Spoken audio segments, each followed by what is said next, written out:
Hey, what's up, everybody? It's It's Raul, Mike. and welcome to episode 43 of the AO podcast. Take two. Take two. So, We're starting to get good because, yeah, I thought we were going good, but it was like sometimes we get messy and start, but we're back at it. But Follow, subscribe, the Facebook, Twitter, Facebook. You're fucking dumb. Okay, so real quick, just a little context, as Mike did say, this is our second take. But I'll be right back. I'm gonna close the window real quick. but the reason why this is our second take is just like Mike said, we barely ever do that. It's just that I kind of wanted to start it over, but like I said, this is episode 43. Mm-hmm. And real quick before anything, We don't have a Facebook. yeah, we don't. That's fucking funny. No, but all the links for everything is down in the description as always, so make sure you follow. Spotify, Apple, Twitter, and Instagram. Yeah. And shout out to those who watched the last one because real quick, to start off on a positive note, we noticed that the last episode is actually getting some views, which is actually pretty cool. I honestly, I'm not gonna lie to you. That title is funny. Yeah, as far as out of all the titles that I made for the podcast so far, that's probably my favorite. That title is really funny, but also I think the stuff that's actually one of my favorite podcasts so far was that last episode. Check out 40. What was it? 42. All right. Okay, I just needed to double check. Yeah, no, but what's it called? It's funny, and I you literally even texted me too. I think it was right after I had posted the episode. Mm-hmm. You legit texted me. You're like, I think that Wicked review is probably one of the best things we ever done. Yeah, no, that was really funny. We were both very passionate about very different things in that. So if you haven't watched it, and it's our second most viewed, which is crazy, and that's our most recent episode. That always shocks me when the recent episode gets the most views. So it's so go watch that now. No, but that shit was funny too. I because even the clip that I posted for the reels, mm-hmm. It's just me being I love the way that it ends off, because the way that it ends off is me being really, that fucking ginger fool? That ginger fool fucking fucked Ariana Grande? I didn't say that. You fucking but that fucking, I was about to say something really mean. Yeah. Kid, you gotta chill. See, this is why we have second takes sometimes, because there's a lot of shit Apparently, I say really fucked up shit, according to Raul. I bring up random shit. Bro, no, it's not that you say fucked up shit. It's that you have a list of the most random strays I've ever seen in my fucking life. When you... I don't think they're random. My favorite one is when you just randomly fucking called out Miley Cyrus for no reason. Her fucking yeehaw girl. That was not necessary at all. Both in that episode and this episode. I don't know what it is. You just have... it's I don't know them. And I don't plan to get to know them because I'm like, fuck it, let's just say what we want. This is the AO fucking podcast. We could go from talking about farts and poo to fucking political shit, which is basically the same thing. The crazy part, I think, that a lot of you will probably not believe by mm-hmm. listening and watching to this podcast, mm-hmm. is that this is actually a tame version of it. Because now you see me as an artist. That's when I get crazy because too. Trust me, I co-wrote a fucking 10-minute play, which you want, and that got put up once, and then it's 10 to 15 minutes, and then I was like, there's a lot of swears in here. Let me count how many fucks. There was 46 fucks in a 10-15 minute play. It was 3 fucks per minute. It was fucking. And it's about some heavy, serious shit. But, also, to me, I'm just that's funny to me. I'm so fucking happy that we didn't do this shit, in the early 2010s. Oh, no. The shit that we would have said the back Mexican then, in us would have just started saying anything. The shit that we would have said back then, holy fuck. So it's I know that it might not seem like it by watching it. And people think I'm already crazy. And listening to it, you're but right. we do hold back quite a bit. And a lot of our friends, a lot of our loser friends are like, hey, man, what the fuck? There you fucking go again. What the fuck, dude? Like, none of our friends deserve that. No, they don't. Shout out to the homies. They're really cool, but also. You know the context why. I'm not gonna say anything, but shout out to them. I love them dearly, but also that's why I get to say. Apparently, according to you.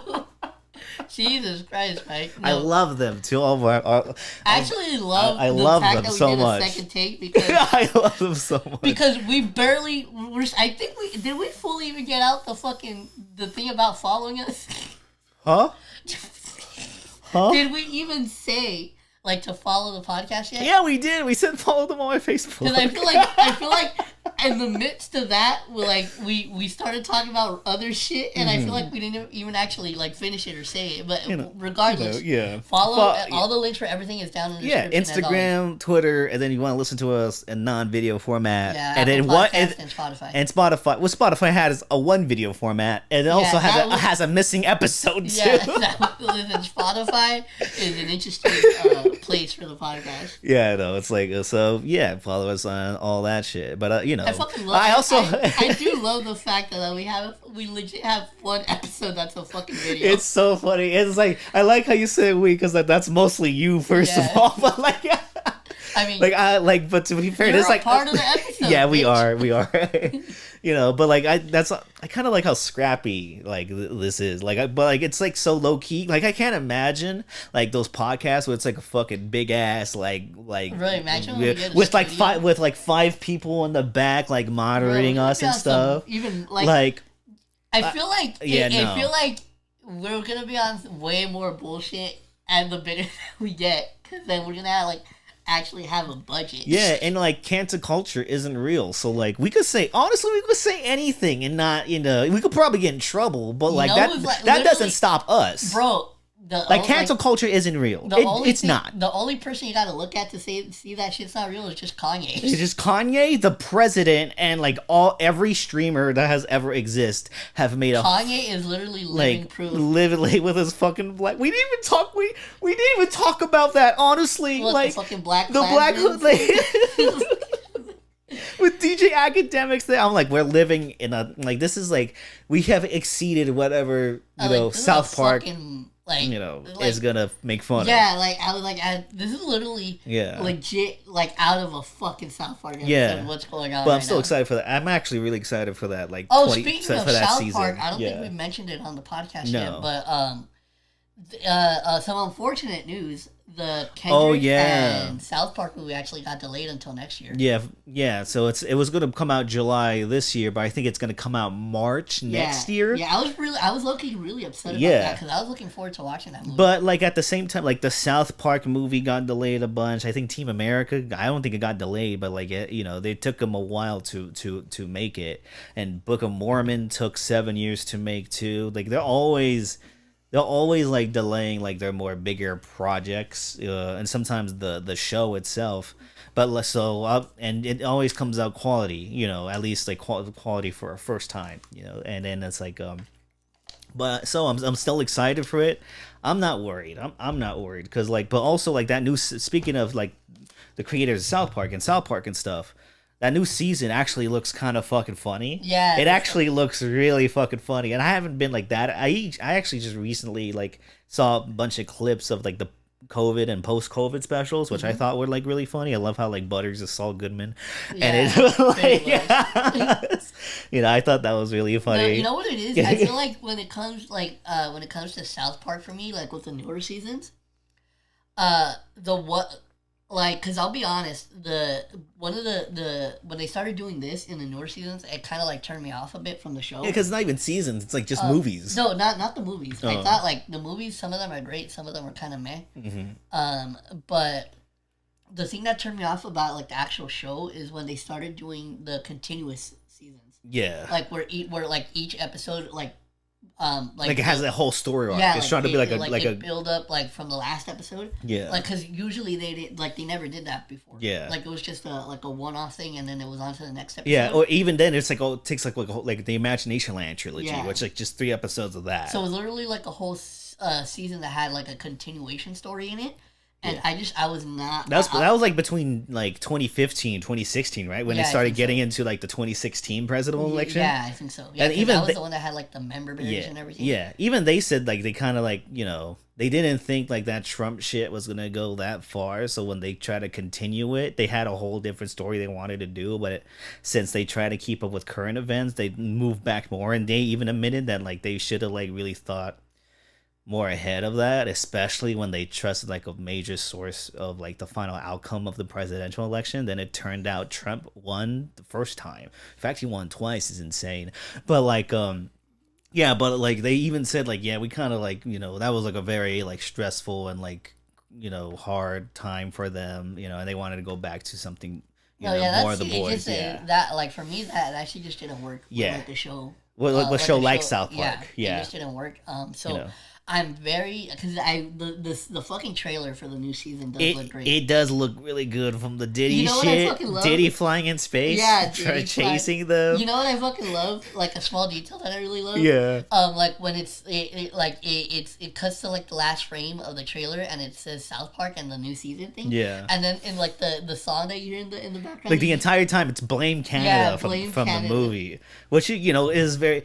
Bro, when they talk about like the Canadian and like the French taking back the Statue of Liberty, and it's like really, and then like fucking the planes crashing, and you find out Butters is like, I'm just like, I saw that clip, and I'm like, yeah, this is gonna hit. No, the thing is like since like also, you mentioned the way that South Park works is they do like make their episodes to go with what's currently going on. So I'm just saying like this is not like probably one of the most perfect times for them to come back, isn't it? Because there's a lot of shit that they have to work and with. Also it seems like because like we got this trailer, this is not coming out till like 2 months from now, July 9th, and it from all the clips it seems like they kind of know what they're talking about, and usually for like the past like few years they like they do episodes 6 days before they air and stuff, you know. And since the pandemic, everything's changed because they were doing those like 1 hour specials and all that. So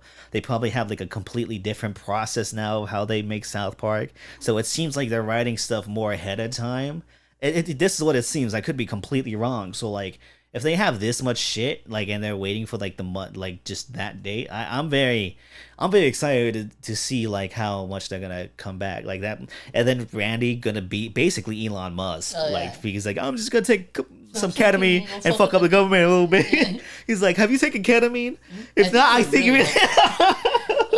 Fucking South Park. Yeah, no, that's a. I can't wait to see the Canadians. Yeah, the Canadians were. Friend, guy. The fact that they brought back, they brought back. I'm not your buddy. I fucking love that sequence so much. That's one of my favorite things South Park has done. Buddy guy. But it's also like they brought back Starvin Marvin, who wasn't there since season fucking 3. Literally 25 years since his original release. Did you fucking have you seen the episode where it's one of the not like the newer seasons, but when it started to get to the newer seasons? Have you seen the episode where Ike hits puberty? Yeah. Oh, bro, when he's watching the fucking Canadian health video and like then why my life queef on my face. And the way they talk in the Canadian voice is so fucking... And the Canadians, like, why are they talking like that? Like actual real life Canadian, which I've never seen. So they probably don't exist. So it's just... What? The fact that you're just like, oh, I've never seen a Canadian. I'm trying to think. Have I? You just didn't know. Have I? I'm trying to think. Who's from Canada? Nah, nobody I know. I know Drake is from there. But also Drake could be, like, fake. You know, he could be like a giant, like, you know, hologram and stuff. Drake's from everywhere. Just listen to the music. But especially from that last album, was just like talking Mexican. I also did not expect this to have a whole ass fucking conversation about South Park. Yeah, but like that's it. That is something coming out though. So like, we are very excited. I wanted to look. I was really looking forward to that. It just sucks that we have to wait a little longer now. Yeah, true. But I want to see what they're cooking up. That means it's like, oh yeah, they're preparing. That's a cool thing too. Like even if the movie itself got delayed, we at least still have the newer season of South Park to look forward to. Yeah, so, no. And they, to be fair, they always overwhelm themselves all that time. Like we also see that Casa Bonita special too. I want to go to that place. Yeah, and also like that took a lot of more time than they expected too. That shit, like they literally had to rebuild the whole fucking inside. That shit looked gross. But it looks great now. You know, if anyone could like get us there, please. Oh, remember when they were like in the little part where I think it was like where the cliff divers. Yeah. Like get ready to like change and like jump out. Yeah. And he's like, yeah, like because if we ran, I forgot what it was, but it was like something where like if they didn't fix it, like they could have easily fucking died. I know they could have like really electrocuted. Like the way they came out was the power grid room. Also, no, that shit was all the way fucked. You know, so yeah. But yeah, random South Park conversation. Yeah, but something that's not that enjoyable. Yeah, we go on to some Nintendo shit, and in the last recording, we kind of like took a major bulk of that. We love the DS. We think it's So listen, we love Nintendo. A quick rundown. The reason why I thought this was cool is the way that this lined up is that 2 days ago, I received my first ever Switch, which is I got a Switch Lite, and the reason for that being is because I've never owned a Switch. The last handheld Nintendo device that I did own was the DS, like Michael said. And I really wanted to get a Switch, but I was going to wait because Nintendo a while back had just announced the Switch 2 was going to be coming out soon. So I was like, oh, you know what, fuck it, I'll just wait for that to come out and I'll just get that as my first Switch. And then the broadcast happened. Yeah, but then they held their Nintendo Direct live stream, which is where they revealed like all the new games and all the Nintendo Switch 2 itself, and all the details within that. And oh boy, so there was a lot of there was a lot of like they definitely had like the gaming world talking right now after this event for a few not so good reasons. Yeah. And one of the major reasons for that is the fucking pricing, because the reason why I went ahead and chose the Switch Lite right after I watched. I didn't watch it, but right after I saw the highlights from the event, I was like, "There's no fucking way. There's no fucking way." So for those of you who don't know, the new Switch Lite will now cost you the Switch 2. The new Switch 2 will cost you how much? $500 fucking dollars. Oh God. And it's and the thing too is like it's not just it's a price hike all around when it comes to Nintendo this year. Yeah. Because not only is the console itself getting a higher price, but also the games itself. The games, and not only that, but also fucking accessories now too, dude. No, like, they really hiked up those fucking prices. So the new fucking Super Mario, or the Mario Kart, or like the is gonna be $80 now. Donkey Kong Bonanza is gonna be $80, and just if you want a new set of controllers, that shit's $90. That's crazy for two fucking joysticks. Two joysticks that probably don't feel that good, and also like physical copies. Not just like that's just the downloadable games are $80. Yeah, but physical copies are fucking $90. A lot of people are upset because like I said, a lot of it has to do with the price. Hit. A lot of the thing has to do with pricing, but the reason too that another reason why a lot of people are upset too is because when I even told Mike this off camera, what'd you tell me? They literally have made so few adjustments to the Switch that one of the fucking highlights in their broadcast was how they made the fucking stand better. So like, hey, you know what? The stand actually works now. I know. That was literally one of their fucking highlights. That Switch stand fucking sucks, man. That's fucking, you can't hold shit on it. So that was literally one of their but that's the thing too is like another reason why a lot of people are upset is because the price increase is not justified by the product. No, it's not. It's really not. Like, because if you really because aside from like shit like it has, I think now instead of having 32 gigs of storage, it's like 1 terabyte. Yeah. So that's obviously like a huge increase in storage, but it's like you look at that along with the fucking what was it? I think they made a huge point about the Oh, the fucking the little joysticks on the Switch are like connect or magnetic now instead of like the little. I guess they like. Yeah, like, it's the little details like that. Used to plug in or whatever to the thing instead, and now they're just like a click. Yeah, like more of a click. Yeah. So that was like no, but I'm like telling you, like you see, like these are not really major fucking changes that you're making to this device, and it's like for you to then.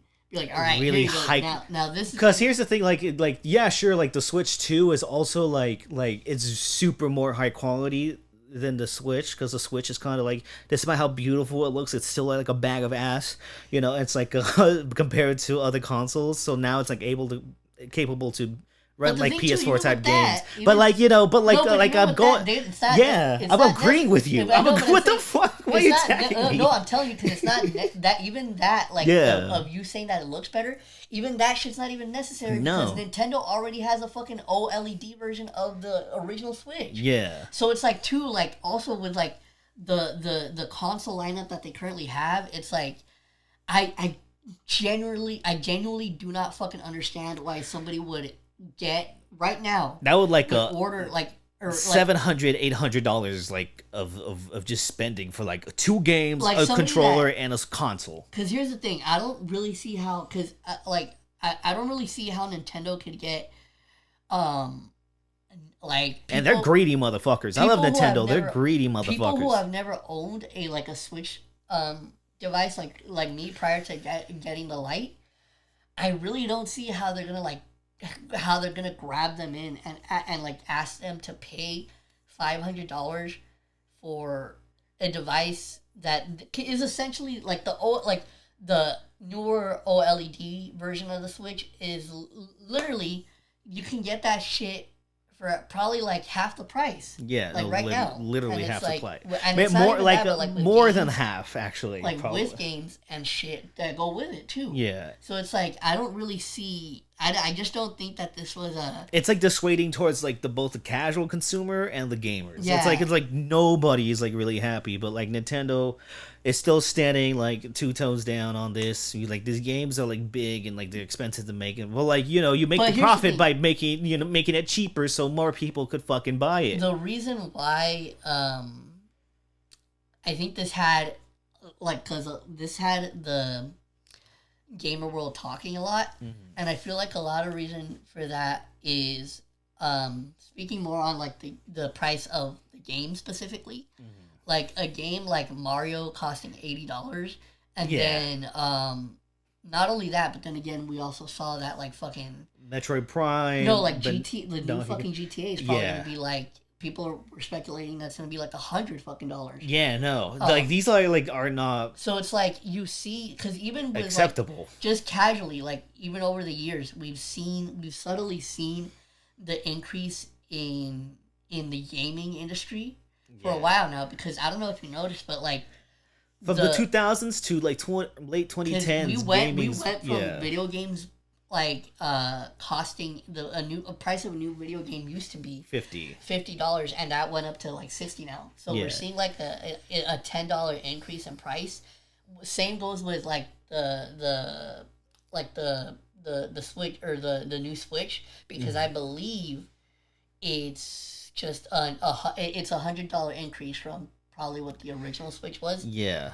So it's 100 to 200, honestly. Like, so it's like crazy. We're seeing the increase in pricing in the video game industry all around. But so I feel like it because it makes a lot of people ask the question, like the obviously the further we evolve with like technology and the more shit that's being able to be done with these video games with technology, and because obviously like technology is just gonna get better over the years. It's just gonna keep advancing. So I think the reason why I think it made a lot of news is because it makes a lot of people wonder, like, just how expensive will gaming get in the future? I will say though, like, if for those who know their gaming history, and I'm about to fucking nerd out for a bit, because like, I think between the 2000s, like the early 2000s to late 2010s, like gaming has like the pricing of gaming was like at a really it was at its peak, because like you think gaming, it's fucked up to say, but gaming when it first started, like in the late 70s, 80s, especially in the 90s, like you adjust the inflation on a lot of those games. The fucking Atari games were like $60. But like if like 60 to $120 in now modern day money, and it's like crazy how expensive like gaming has always been. But what and I'm not saying the 2000s and 2010s are perfect. They absolutely were not. But like the price matched the I'm not gonna say like the quality of the game, but the scope and like the reason why games are expensive. But now it's like we're going back to the like 80s, like 90s, like super material like shit. Like yeah, these games look good and probably are good games, but like the modern like day consumer cannot fucking like afford this shit. But here's the thing also too, like you gotta think about it, like it's not like we're going into a recession. Motherfuckers are losing their jobs. For every single game too. Like the thing that a lot of people are probably thinking to themselves too is that it's not just like it's not a price increase just now for like, because for example like games like GTA, the new GTA and the new Mario, you might not like the price, but with those they're gonna give you with those two franchises specifically, like people are still gonna fucking buy it, like because those are just two like very well established and loved gaming franchises. Yeah. So, but it's like, but then you think about like for example, like let's say a game like Kirby should not fucking cost $80. Yeah, like a game like Kirby. Like fucking Kirby for like fucking 3-year-olds. Or like fucking like the Tiger Woods like fucking PGA golf. yeah, like, that's gonna be $90. Like imagine paying like fucking $80 for a golfing game. Yeah. Like the thing is like it's not like, because like I said, those two like titles are justified in pricing, like, because honestly, like, let's be real, like, fucking GTA at this point could come out and be like, all right, it'll be $200. It's going to be like $200. And motherfuckers would buy it, and motherfucking white streamers would be like, well, I think they got a point. You got to make more money and shit like that. But it's like the fucking like a golfing game shouldn't be $80. A fucking golfing game should not be $80. Speaking, let's go back to Nintendo too, because they presented a game that's like, oh, this game is like all the things you could do with like the Switch, and like the Wii had that with Wii Sports, but the reason why Wii Sports was so accessible and successful was because like it came free with the console. Like every Wii console had a Wii Sports. I just remember. And then that fucking game that's basically trying to be Wii Sports, it like costs $60, $70, costs $80. I just remembered now, Mike. It costs like $80. Like that game should be free with the console. Since I just got my Lite, I've obviously been looking at video games and stuff, right, to buy for it. Yeah, bro. Tell me why. One of the fucking so I looked up one of the games that I want to get is Donkey Kong Country Tropical Freeze, and so I looked it up on Amazon. Brand new. That shit's $50 right now. Yes. But here's the kicker: for those of you who don't know, this is not a fucking new game. This is a game that and came Nintendo out loves over doing like this. Fucking 10 years ago? Tropical Freeze was one of the more recent ones, but it's still like a long time ago. So it's still out, really. It's been years. It's been years since it came out. And so for a game that has been out for a few years now to still cost $50 brand new, like Animal Crossing costs fucking $60, and I love Animal Crossing, but I don't think that game should cost that much. Yeah, like a lot of people work hard into it, but like that's also like a game, you sell to like, it should be a game that should be more accessible. Like a Kirby should not cost $90 fucking dollars. I love Kirby so much. Those games are too fucking easy for that fucking price. No, they're fucking made for fucking babies. Like this baby should not fucking have $90 to fucking $1,000 fucking toys. Like they like, what the fuck is this? So here's the thing. I feel like that's just basically the gist of it. Like, I feel like it's way crazy. Bigger. Here's the thing. I feel like the reason why Nintendo is like in a lot of headlines right now and made a lot of news in the gaming world specifically is because I feel like it really highlighted an issue that is it really highlighted the issue of pricing in the gaming industry. It's and it's highlighting it more now, especially. It's like, goddamn, like, because like, Nintendo usually doesn't but Nintendo has stepped back a few times, but like, it seems like this time Nintendo's gonna like stick to their guns because they know. Problem is Nintendo, they know they make really good games. Sometimes, and like a lot of the time, some of the best games I've ever played come from Nintendo. But that's the problem too of like how they commercialize that and how they will not like budge down into like the policies they follow by, and a lot of the things they follow by are fucking real like shady towards like a lot of consumers. And right now it's like this is highlighted too, like, yeah. And then also too, real quick, I just want to mention it briefly because I legit don't feel like talking about politics right now. Mm-hmm. So, but I will just mention this because it is a fact. Mm-hmm. The price increase does have to do with the tariffs. Yeah, so. It is just like it's just like, oh my god, I cannot. It was like all the privileged people are like, why is Donald Trump interfering with my entire life and shit like that? Well, like, and it's like it's like not only just like affecting the privileged ones, the stupid Nintendo fans that are fucking gonna defend the shit out of this, but it's also like, man, this motherfucker's impacting everything. Like, just this is fucking crazy, bro. I have to rant, like the 401k shit. That's fucking crazy too. Like I'm not just because like that's an actual fucking issue more than the fucking stupid fucking gaming console that is way more expensive for no goddamn reason. It's like, I saw a meme too. You probably have to like censor this where like someone says like if they hit him, the price of this console would have been lowered. Wait, if they what? If it hit him, the price of this console would have would have been lowered. You're a fucking fool. Can I say that or no? It's like it's not a threat. No, I'll just probably. Yeah. If they, so. See, this is for whenever you hear Mike hit one of those is because he was gonna say something really fucked up. And this is why I said this is a tame version of the podcast. Listen, to all you Luigis out there, that's all I'm saying. No more context. But yeah, Nintendo is... But like, this has happened before too, especially with Nintendo, because when the 3DS was announced, that had like a way more... That was like priced more than it was, than a lot of people thought.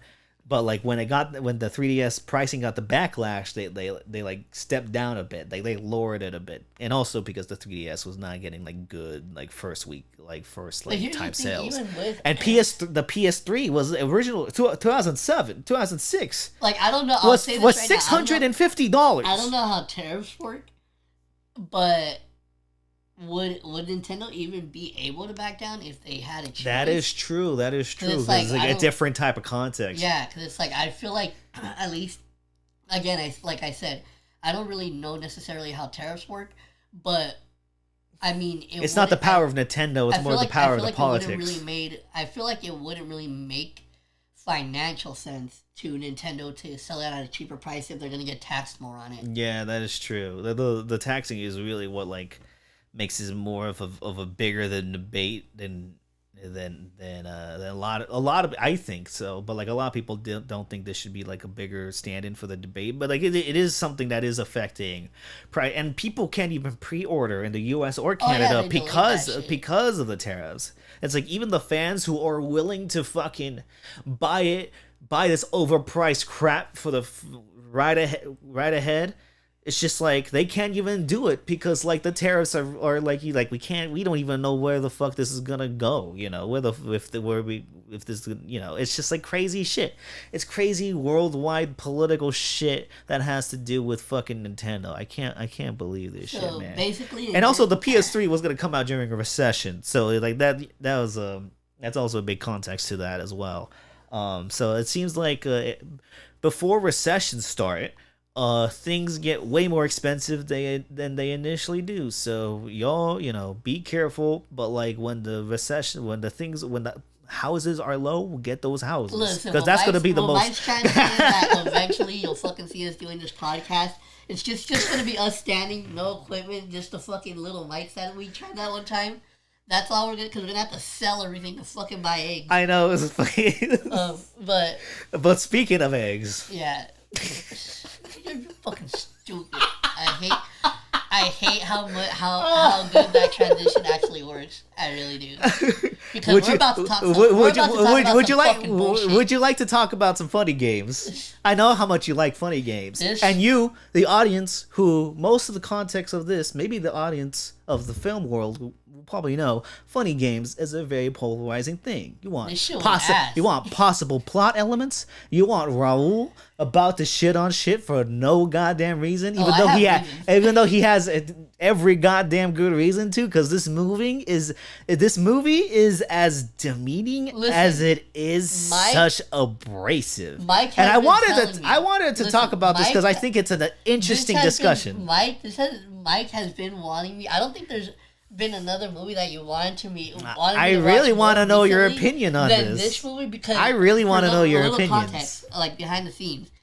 Originally, before we did our last episode, which ended up being the Wicked review, we were originally supposed to review this movie, but I just kind of threw Mike the curveball with the Wicked thing. And I couldn't, usually I fucking hate it when he does curveballs. I'm like, no, I want to fucking talk about this. But that Wicked shit, we had to do. Like, I never in a million years would I expect with Raul to talk about Wicked, so we just had to do it. Such a fucking fun it was like it's such a if you guys haven't seen that one, check that one out, because that one was fucking fun. But before that I wanted to talk about funny games because I know how much of a specific horror fan you are, and I know this movie is the audience is for this movie is for the horror fans like Raul that fucking hate everything about this movie. Let me just say that. So let me describe the way I had to watch this. And this is your fault, by the way. The way you watch this is your fucking fault. So Mike had been texting me forever to watch this movie. Yeah, I'm like, I just need you to know about this movie. Just watch it. I need you to know. We were going to be reviewing it today. I obviously had to check it out. Mm-hmm. But the thing is, I was originally supposed to watch it last night, but what had happened is I actually went out with my older brother and my mom and my nephew went out to Applebee's. And at Applebee's I had like 3 beers. Nice. And then when I got back home, my brother gave me a brand new bottle of Tito's vodka. Oh god damn. So I had made so you had some So when I got home, I made me and my sisters some screwdrivers. Nice. And so I just passed out right after. Nice. Like, I don't remember shit. So you woke up after a very alcoholic adventure to a movie that is a giant middle finger to your face. I woke up at 4 in the morning. So then I got up, I got some fucking croissants in the kitchen. Oh, that sounds good. Some croissants in the morning. Mm. And then so I went back, and then as I'm like, well, first I had to figure out where the fuck my glasses were, because I didn't know. Nice. That's a great way to fucking wake up. So that's already not a great way to not a great start to my morning. When you have to find something and you can't fucking see. So especially your fucking glasses. So it makes it harder to find it. You fucking thick boy glasses. Thick boy glasses?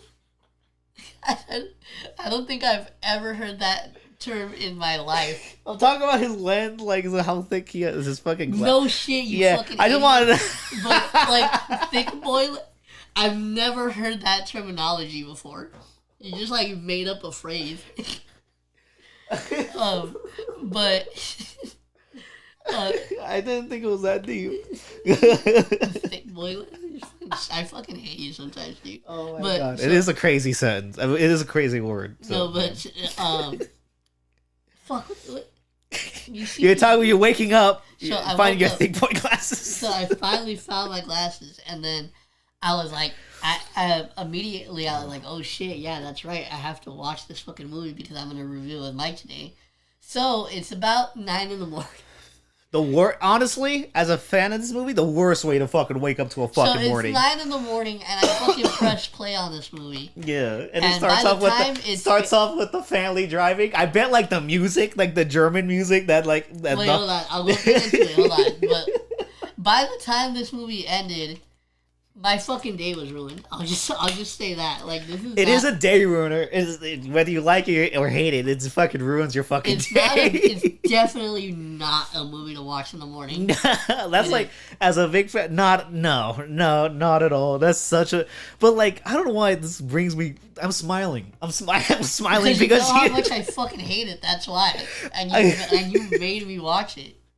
Because I think because it's like. Funny Games is. Let me give people some context here. If you're a film person, you know that this movie is made from the writer director Michael Haneke, who's an Austrian theater, like very art house introduction to me. Art house director. I like after this shit. I have no. This is funny enough. No desire to watch any of this. Funny enough, this is a lot of like when people get into him, it's usually through this way because it is like just like a horror movie. It's considered a horror movie for a lot of people. But even he was like, I wasn't really trying to make a horror movie. I was trying to make a movie that's just like a portrayal of like how so far from yeah. For me, I mean, that's where we disagree first of all, because I do get like very unsettled, like just how like straightforward and like just like kind of it's just like the camera's there observing, which like as a director he really does a lot. He kind of just how the fuck are you menacing when you look like you just stepped off a golf course? I mean that's I'm more scared of a fucking a naked white boy than a fucking giant man in a mask. This was giant man like this white boy. These white boys are fucking. I don't want. What if a fucking white? What's scarier coming in, a fucking big dude in a fucking stupid mask, or fucking a naked white boy coming in with a golf club? The latter, as a minority, that shit scares the shit out of me. You're just white. You're a white male. This was there was no point to that rant. But as I was trying to say before you started saying like just some random ass bullshit, fucking this was the most laid back and chill fucking home invasion movie I think I've ever seen in my fucking life. That for me, like that's what like everything when it's like not like that. What you find chill about it, I don't find chill about it. Like the movie being this static and like it somehow looks more colorful than Wicked. It's a dark, but that's the fucking joke. It's a dark ass fucking low key like the camera's still and it's just staring at it. I don't like that's scarier to me than like Nightmare on Elm Street. That's scarier than Friday the 13th for me. Before we go around in circles, I'm just gonna say right now. You don't like this movie. No, you can literally say all the shit about like the technicalities and the shit. And that's what scares me though. I'm not even talking technical. No, but shut up, fool. And I like you like and like you can say all the shit about like how like all the shit that makes this movie great. You can like have all these elements and shit and be like how this was so innovative. I still think it's a bad fucking movie. What's the major bad thing about it though? The thing that I hate is just it feels like this movie after like I mean there's a lot of bad things about this movie actually. It does start to feel like a fucking drag. Yes. And the thing that I hated too was a lot of the like on the technical aspect of it was like a lot of the long shots in this movie I thought were like because there was literally a point where they're like when they have them when they leave them tied up in the living room where there was like a really long shot that's like panning out so you can see everything. That's a very iconic shot. And I'm not gonna lie, I legit had to check to see if my fucking thing was like paused because I was like, why the fuck isn't shit happening? Yeah. That's all when she's sitting there for like 2 minutes of the fucking long shot just to like get up and go turn off the TV. Yeah, I think a lot of people do like that shot, but I do think that's like a major thing. Funny enough, I'm yelling and yapping and shit, but that's something I do agree on here. Or like I think the pacing and the length, like here feels like so because his other movies like there's gonna be like more still long shots like those like that in his other movies, but his other movies I feel like they work better because like the context and the emotion of the scenes and like for instance white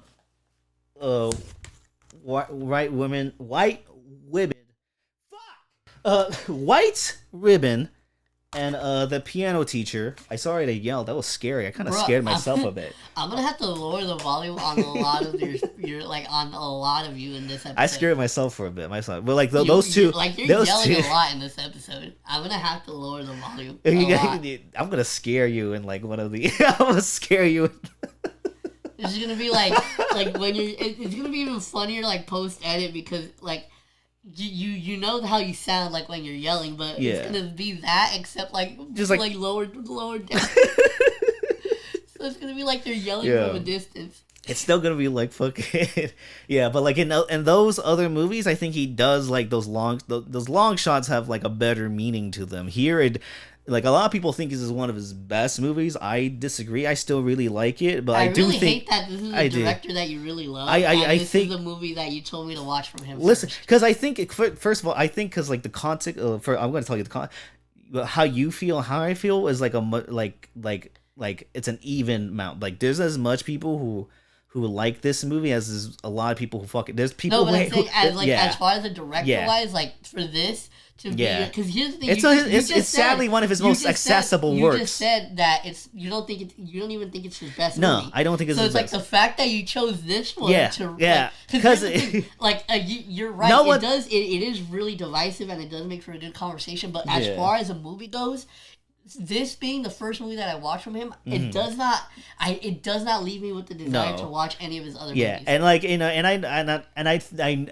because like when thinking about that, because like. The context of like him like kind of like reconstructing and like to the viewer like the genre like he's more specifically talking about like how violence is portrayed in the media but like through like a cynically in your face to the audience type way. And this is like his only movie that like does that, but like it's also one of his most popular movie because of how like it's labeled as like a home invasion horror movie. So like it's on Max, it's on Max. It's in like the horror section. It's like right next to like all like the major like Western like popular franchises. And then there's fucking Funny Games. I'm like, that's fucking crazy. Cause like I suggested this to you. I can't imagine like someone randomly looking at Max and be like, oh, Funny Games. Like, what kind of like movie is this? And then watching it and completely fucking hating it. But like to me, cause that's how I felt the first time. Like, I actually fucking hated this movie for the first time because of how it made me fucking feel. Like, I felt like, but like the way how I felt then is, funny enough, the way I felt then is the same I feel now, only that I find it more cheeky and funny. I still think it's condescending to a point, but I also think he does a good job setting to me, the atmosphere of the film. What? I want to clarify something. Just because, I feel like up until this point, people probably think I fucking hate this movie. Yeah. But the thing is, I think what it really winds down to for me is that I don't think this is a terrible movie. It's just a movie that I would never want to watch again. Yeah, and for people who like this movie, that's also like a major thing. You see how much we agree on this, even though we have like completely like different things about it, but like there's things we agree on it too. I think that's also because like the thing is like I will say I do like the way that the movie ends by tying it all into the way that it started. Yeah. So like it's not like conceptually and all that stuff. Like it's not like I think it's terrible. Yeah. It's just that the way that it was executed to me personally. Yeah. It's just it's not a movie that I would ever desire to watch again. Yeah, no. And it's not like and like it's not like from Terrifier to The Substance to Hereditary, like all those movies, You give me shit for being a Terrifier fan, but the thing is like with those movies, it's a movie that you would want to watch again. I would like to watch the second one again. No, well, yeah. But, like, those are movies that you would want to watch again. Yeah. I would watch The Ice Cream Man again. Like, this movie is not... I fucking hate that you made me watch that, too. Oh, yeah, I did. Yeah. Completely different movies, by the way. No, but, like, I'm saying, like, movies like that, even if they're, like, stupid or as ridiculous as they are, those are movies that you would want to watch again and you would want to show your friends. Like, I'm never fucking recommending this shit to anybody. No, and that's completely understandable. You would literally be the only one that would recommend this fucking movie. Yeah, I would, and it's a risk. I would recommend you like 100 movies that are like this, but like I know like you're like you don't like those. I'm like that's you don't like those at all. And I recommend you The Substance. You know what? I make you watch Midsummer. Let me ask you this: like in your mind, what percentage of you would have, or what percentage of you thought, like after watching this, what percentage of you actually thought that I would actually like it? Honestly, not that much. Because you even said that, like when I was young and I told you that I didn't like it, you literally told me that you knew that you were you knew that. I know because because based on this, because I think it'll be like because I just wanted to talk about it because it's been in my head for like a bit. If I actually liked it, would you have been surprised? I would actually be more surprised if you did like this. So like I but I also like I think it's like to me, this is like what like it. I wish that I would have liked it, so that way I would have just thrown you the fuck off. Like, like you would probably. I know. I wish that would be crazy too. I was like, what the fuck? You like this shit? You like the fucking with the long shot of the dead boy's body and shit? Which I know I still gave shit about that long shot, but I do think it's like gruelingly effective. Like one of my favorite aspects about this movie is like the acting from the main family and how like it portrays like when the violence does happen, like how it portrays it in such a cold, like to me like that disturbs me more than like all out like gore. I love all out gore. Also, I love too for the thing too, like this could have only been a movie with white people. Yeah, and also like because one of the reasons why I didn't connect with this movie is because the way that they handled this entire situation, like that is not realistic to me at all. Yeah, no, it's like the gate shit where it's like just jump the fucking gate. Like, why didn't she do that, Mike? I was watching this shit and she's in front of the gate and she's like, and I'm like. Can you not fucking climb up and jump up? Like they literally acted like they were fucking stuck in there because they like took the clicker or whatever, so the fucking gate doesn't open. Like, oh no, no, it's like automatic gate doesn't open. How am I gonna get out now? And then the fucking shot of the kid running away and he's just randomly running in fucking water. I know, it's like, but you sounded like you're the puppet from one of the puppets from Team America. Oh no. No, like, but yeah, it's just like the family decisions themselves are, I think, like major trope. I think, a lot of people, he is like, because like to not say he's like not aware of these tropes is a lie, but I still think him just doing the tropes themselves, like it's just still, even though like you could, it's like one of those things where it's like, it's like comedians making like bad jokes, being like, oh, but that was a bad joke, but the bad joke's still there. You could have just still taken out the bad joke. Now you just made two bad jokes and wasted my fucking time. I think that's how you feel about it. I'm not gonna lie, I was like, I got so bored at one point in this movie. Yeah. So for those of you who don't know, it's a movie that's in German. Yeah. Austrian. Oh, Austrian? Yeah. Oh, okay. So it's in Austrian, and I think. Let me double check. Really? Because that shit sounded like German to me. Yeah. Let me double check. But anyway, the foreign language. Wait, no, it was German because when I turned the captions on, it said German. Yeah. So okay. Got it. It's in German. No, he makes a lot of movies in different languages. So, but the thing that I was, because you know what, dude? I got so bored at one point watching this movie that I legit started thinking to myself, I was like, I feel like if I actually would have continued with those Duolingo lessons, I would have understood you thought more about words. Duolingo? Yeah, like I would have probably understood more words. Because like really the only shit that I got is like please and thanks.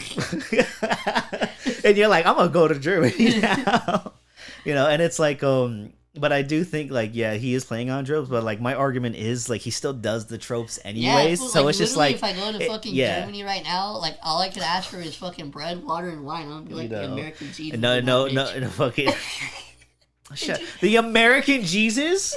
I'm gonna fucking move on from that to something that I also really like, and I want to get your opinions on, because that shit was the dumbest American shit. This was fucking. I'm glad I showed you this movie just for that fucking joke. You said, "Fuck you." I predicted the future.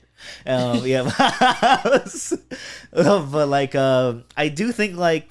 The fourth wall breaks, despite how fucking condescending, like to a lot of people, like a giant middle finger to the screen for 2 hours is not appeasing. Like but a lot of artists like that shit. Hatter, like turning that into like a thing where he's like American Jesus. He's like, it's better than all those other Jesus.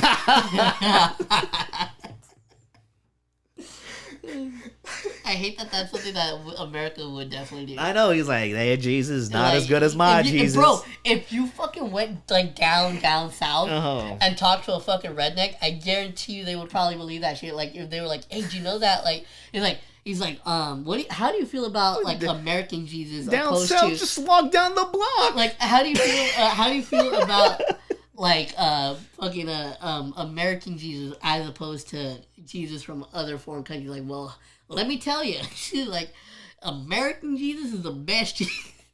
American Jesus is the best. Like they legit would probably they would fucking make an argument. No, they would dead ass have a whole ass fucking like YouTube page community that has like 80K fucking subscribers. American Jesus bumper sticker. I know, it's just like, oh god, you see that shit in Riverside and all that fucking shit. If that's not a thing, I'm gonna you're gonna make it for the audience. If there's any fucking American Jesus bumper stickers, they owe me a royalty. They owe you a royalty? Because you came up, you came AO first. Podcast, 2025. It's not a thing yet. Because knowing fucking America, it probably is. Oh, it probably is. Like I could look. Let me look it up. I'm gonna look it up right now. American Jesus. I wonder what'll pop up. American Jesus bumper sticker. Don't tell me there's one, bro. I'm gonna fucking look it if there's one. What the fuck is... What do you find? What? It's not American Jesus, but it has... I'll send you the photo. The fuck? The bumper sticker of Jesus holding the American flag over a cemetery. And it says, don't be afraid. Just have faith. Mark 5:36. I fucking... See, this is what I'm telling you. Like, that's... Like, even as ridiculous as that statement that I just made it sounded... It's not that too far-fetched coming from the fuck the country that we're from. He's like, in God we trust, and it's Jesus hanging on the crucifix with the fucking American flag behind. This is what Jesus died for fucking stupid fucking British people who like leave their country because they hated the fucking price of tea. You know, fucking make a stupid like dumb land that pretends it's free but it's not, and then fucking have bumper stickers. Imagine if I fucking sacrificed myself for, like, my dad, you know, and, like, for all the people, you know. It's just, like, because, like, you died to, like, fucking God and shit, you know. You didn't read the Bible. You don't fucking know the story. Shut up. I could be lying for all I know, but I'm not. Anyways. That whole sentence just fucking whisked by me. I, like, you went from, like, talking about sacrificing yourself for your dad, and then you're, like, mentioning the Bible, and then you, like, try to tie it back to fucking... Because I said America, I hate you. I just caught on to that. You know, you're just like, it takes re-listens, man. You have to read the bars on bars, you know. But anyways, we talk about funny games. Yeah, but I do. But when the violence, I don't even know how the fuck we even got to the G. Fuck you. Yeah. But that was a good convo. That was a intellectually stimulating conversation, if I have to say so myself. But anyways, we're gonna talk about I'm so fucked. That shit threw you off, man.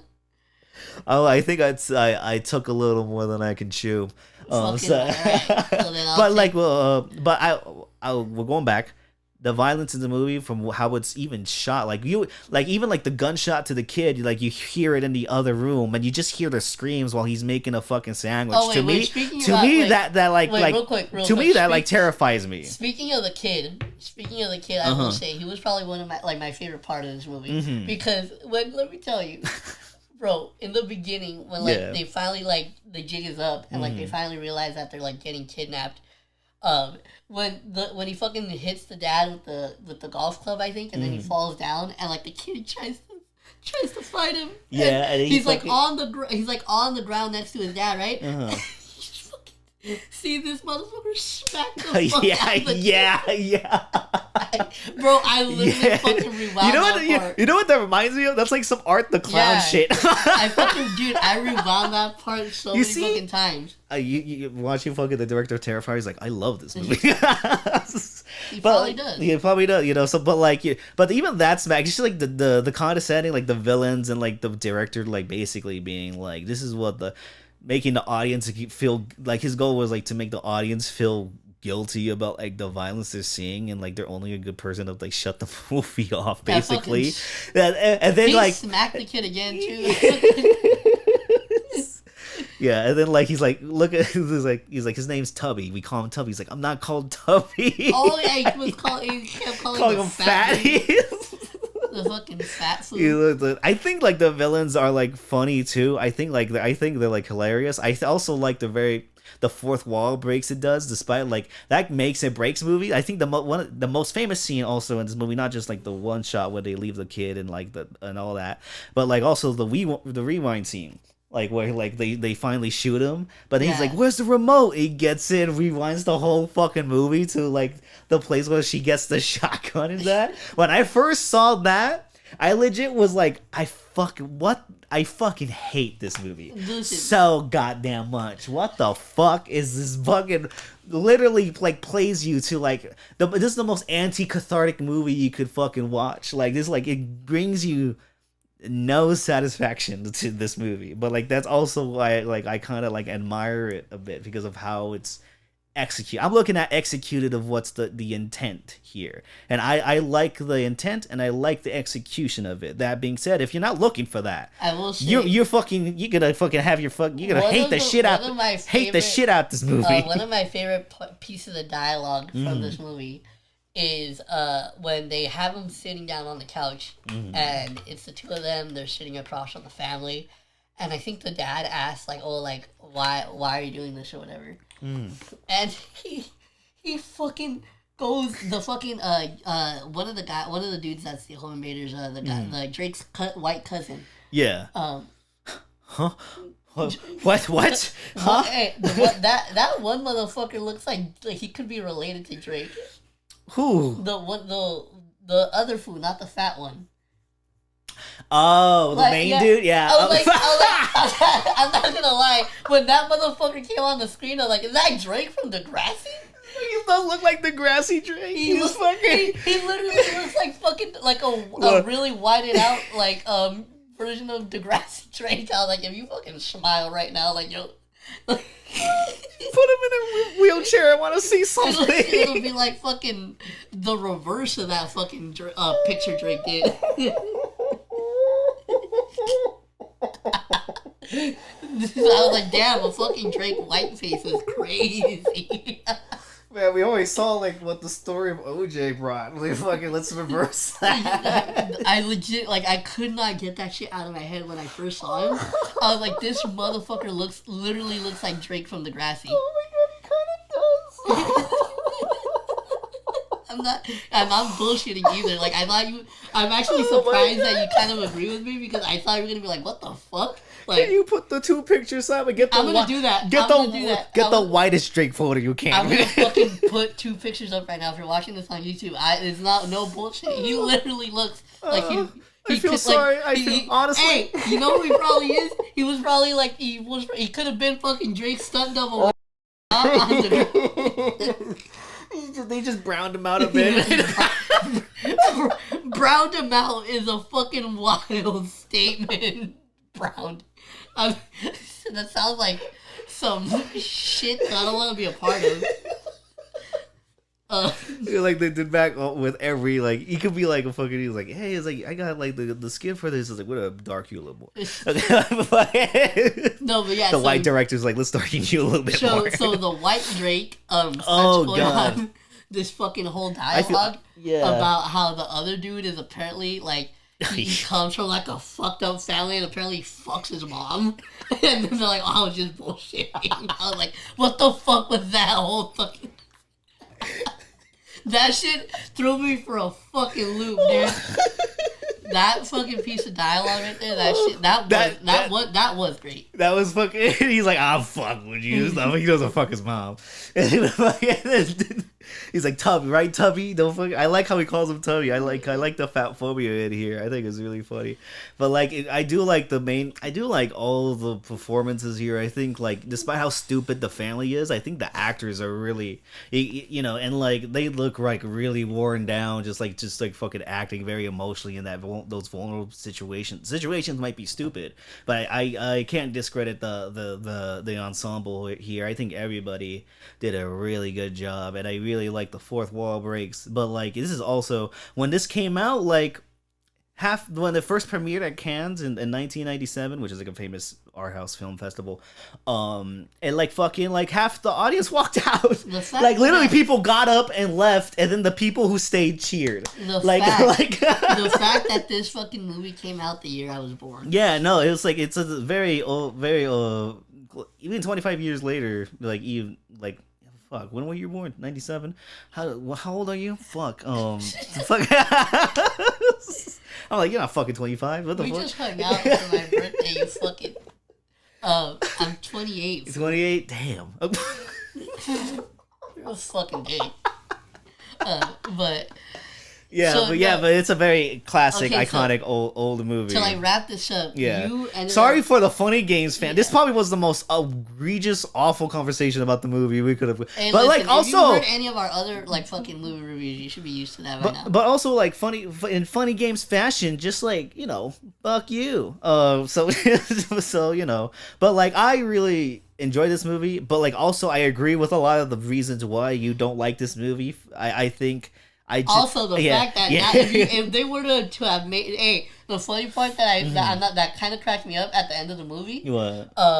Because I was like, I was like, because I was like imagining what would happen nowadays if they filmed this movie like in today's time. The end when he like goes to the other neighbor's house and like, oh, I just came to like borrow some eggs or something. Yeah. And like nowadays, people would fucking shoot you trying to take some I know.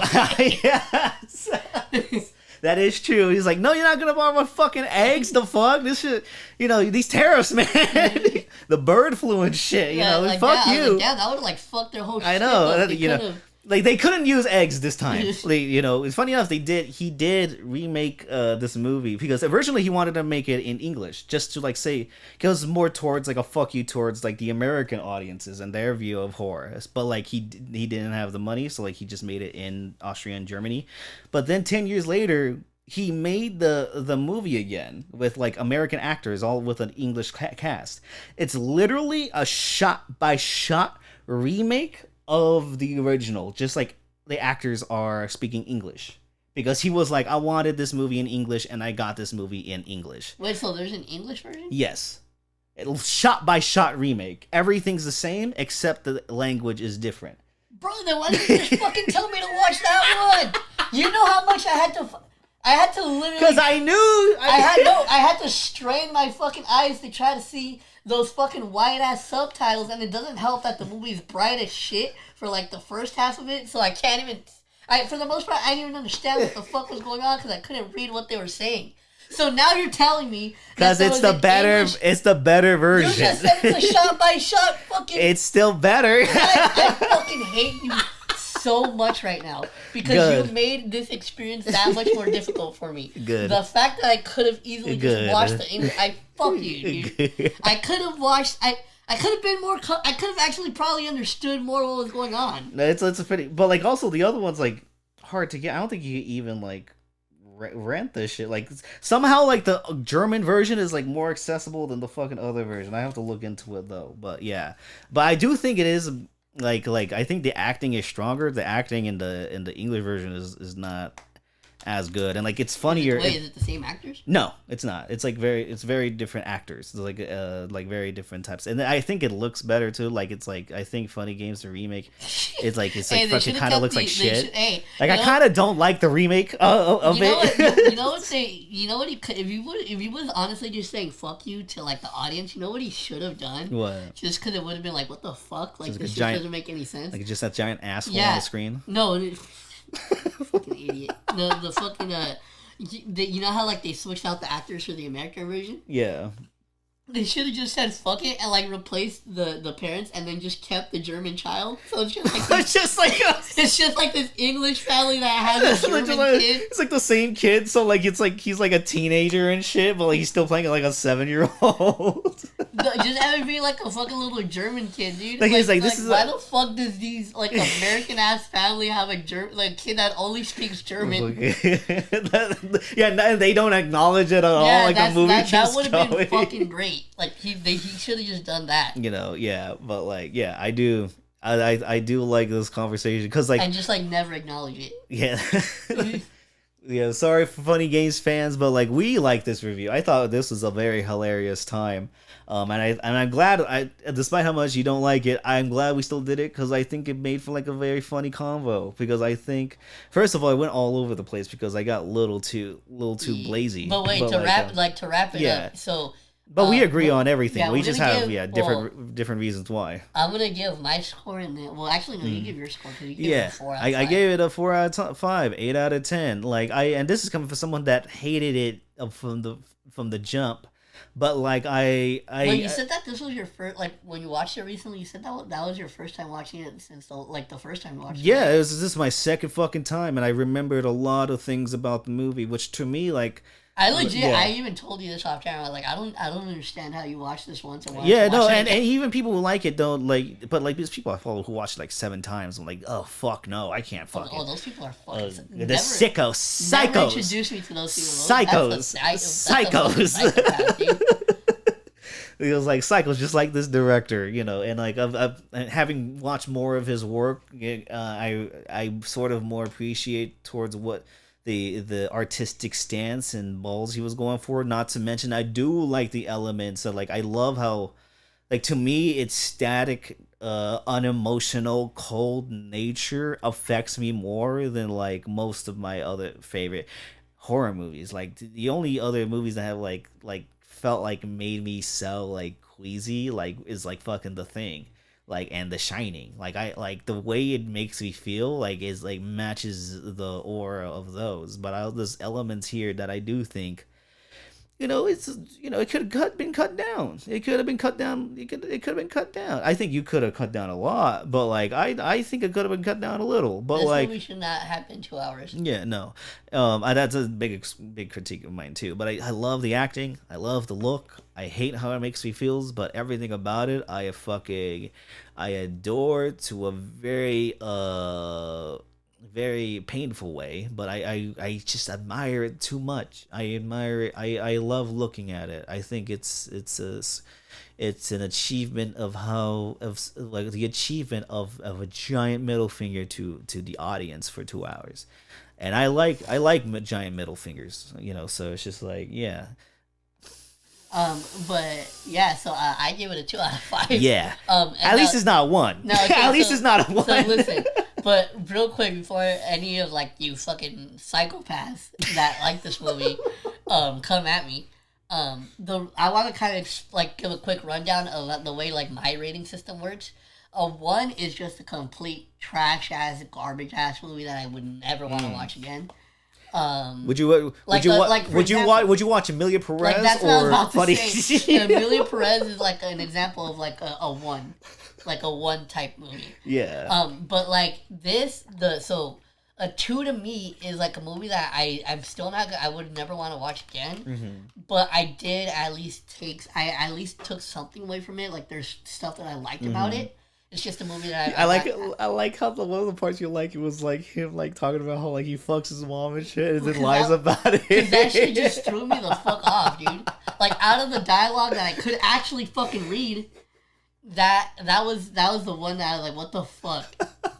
But no, so a 2 to me is a movie that like is still bad, but I was still able to get something from it. Yeah. So like that, like I said, you got like, some stuff out. Yeah, like I said, like because it's like not like it's like technically not like a bad movie. Like I said, I like the way the beginning ties in with the ending. Mm-hmm. With the fucking German music too. Yeah. That shit caught me so off guard. The way the title screen pops up and then it's just like fucking like death metal, and I was like, what the fuck? Like that shit caught me so off guard too. That shit cracked me the fuck up the second time. That shit like was fucking.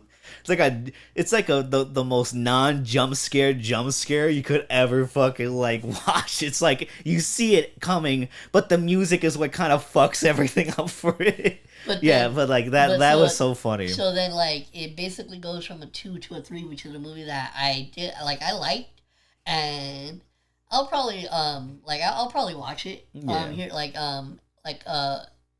would probably watch it again. Then a 4 is like just a movie that I had a lot of fun with, and I definitely would want to watch again. And then a 5 is just like damn nearly like a perfect movie to me. Yeah. So just wanted to like you give a quick rundown about how like my rating system works. So like a 2, I'll be honest, I'm never gonna watch this movie again. But it wasn't a completely terrible. I think I've had enough with this movie too. Like I like it enough where and I appreciate it enough where like I watched it again. But like I already watched it now, just appreciating the director's work. But I'm probably. And also, I do think like The Piano Teacher and White Ribbon. Oh my god, I can't pronounce that fucking shit. Are like cachet, are like very very better movies, and those I would like rewatch again because the emotionality of it. Like I think this is too much of an experiment for me to like enjoy it fully. But I do, I would say it's a fun time, but it's completely not. It kind of like drained the shit out of me this time. But like I did like. Movies are supposed to fucking do that sometimes to reach to like other spiritual, artistic, experimental elements that like we can't even like understand, fathom, or even enjoy. So to wrap it up, there was nothing funny there was nothing funny about the games that played in this movie. The scariest part was the dropping of eggs. People was like, no, damn it, you're killing my fucking pun, Mike. I said that so to wrap it up, you were gonna pun. So to wrap it up, this you know what? Fucking never mind. You just fucked it up. Yeah. So you know what? Fuck it. Let's give the recommendations. You fucked up my transition. Yeah. What? I don't even know how you're gonna make the transition from like the. Well, because you cut me off, stupid. What happened? Oh yeah. Oh, I couldn't. Wait, I just remembered. I couldn't wait to get to this fucking part of the show because I told you I'm gonna throw you for. Oh yeah, so yeah. Why don't you fucking? Okay, you want me to start? Yeah. All right. You're not gonna expect mine. Okay. All right. I guess. What the fuck have I been listening to? I'm gonna throw you off so much. Fuck it. I've been listening to a lot of Doors. Their last album with Jim Morrison, L.A. Woman. I think that is like one of their best shits ever. It's funny because I love the Doors. That's like one of my favorite bands. But their first 2 albums are great, and their last 2 albums are great. And the other albums are kind of mid as fuck. So like they don't have like the discography to be like, oh shit, greatest rock band album ever. But like those first 2 and the last 2 are like fucking. Oh, just rock heaven. I fucking and full of blues and jazz and psychedelic influence. I fucking love those fucking albums so fucking much. LA Woman, The Doors. Now, fuck, say something. Okay, you ready? Say something right now. So this week, I'm gonna hit you guys with a recommendation that you probably wouldn't expect from me, but hit it with me. Hit me. Don't tell me how I discovered this song, but my recommendation for today is going to be a song called Nonsense by Sabrina Carpenter. Oh my god. So, yeah. So I'm gonna fucking like that song right now because I heard that song recently too, and it does slap. It slaps. I love the fact that you. Yeah, you've heard this song already. You know what? I don't think people know. I really like that last album, Short and Sweet. I think that I've liked a few songs off that, especially this one. Oh wait, really? There's one called. There's one song. It's the last song. It's called "Don't Smile," and honestly, that's like the most toxic shit I've ever fucking heard. Like, if you know that song. It's fucking you. It's like, wow, this is like some like future fucking like Daniel Caesar type fucking toxic shit. Hey, you know how fucking that's a really good album, and that last song is like so good. It's fucking crazy. But let me tell you, I fucking crazy. But how'd you discover? I randomly got it recommended to me when I was listening to like a pop station or something on YouTube Music, and this song came on, and then not only did I discover this song, but I kind of actually went on like a mini like Sabrina Carpenter like rabbit hole. Because the thing is, I wanted to see, because obviously like I found out about it through her fucking massive hit Espresso. Yeah. Which is actually a fucking banger of a song. I really like it. But good. The thing that I wanted to see is I wanted to see if she was like, because Sabrina Carpenter is like a big deal in like the pop space right now. She's huge right now. So I wanted to see. I was like, I wonder if she actually, like, aside from her like hit singles, I wonder if she actually like makes good music. And so what I did is I actually went through each of her albums and I listened to the most popular song from each one because I wanted to like get a feel for like how her sound has changed over the years too. Yeah. No, she's been doing this for a bit. Yeah, like, she has, which I did not know. Yeah. But so funny enough, I feel like, at least to me, from what I've heard, now I might be wrong because again I haven't listened to a full album. I've just heard like bits and pieces of some of them. But like for example, with the most recent album that you were talking about, that she came out with, Short and Sweet, I listened to some of the singles aside from Espresso. I think she has like 2 other singles from that album. I believe it's Please Please Please and Taste. I'm not gonna lie, like those aren't really like it. Like I don't really like those. Did not stand out to me personally. Yeah. So, and a lot of the stuff aside from like Nonsense, and I think there's another track on this album. I think it's called like Feather or something, or Weather or something like that. That one was another one that I also really liked.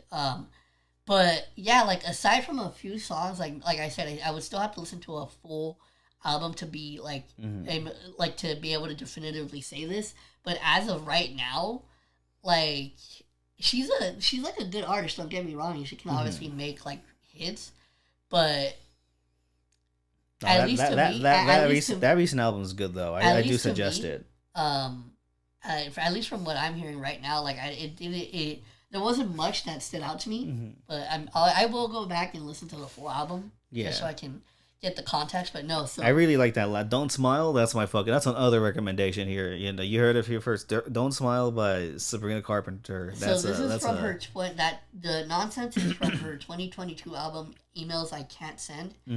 I haven't heard that one though. I need to listen to it. Yeah, it's really cool. I like it too because she like fucking ended it with like the dumbest shit ever. Like because at the end it's just like her like bullshitting. Like she's like oh like this song can't share than chicken pox is, and then she's like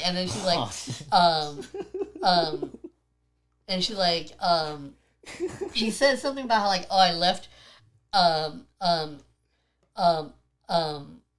damn, that fucking bars, man. Fuck you. I hate that I did that, and I hate.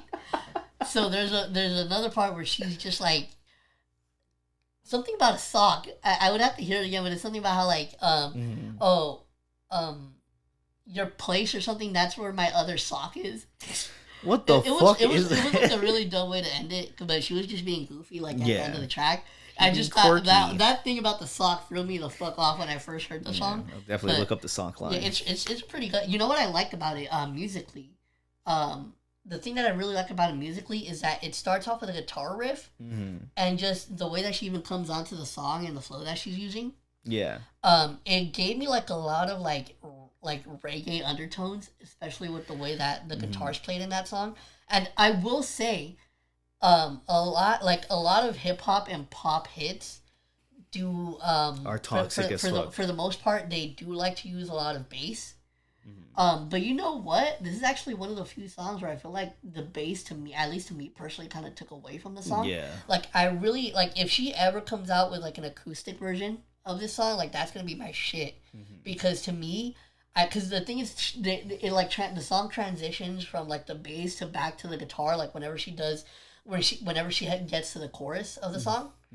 But when she like goes into the verses, like then that's when they bring in the bass. But I honestly wish that she would have just done the whole song with just the guitar, because that guitar riff in the beginning is just really amazing, and I feel like it would have fit the song better. But aside from that, a song that I really enjoyed. So again, my recommendation is "Nonsense" by Sabrina Carpenter from her 2022 album, "Emails I Can't Send." Yeah. But no, yeah. So that's what a title. Yeah. That's it. That was a chunkier episode than I realized. Yeah. But like, comment, subscribe to our Facebook, and Facebook.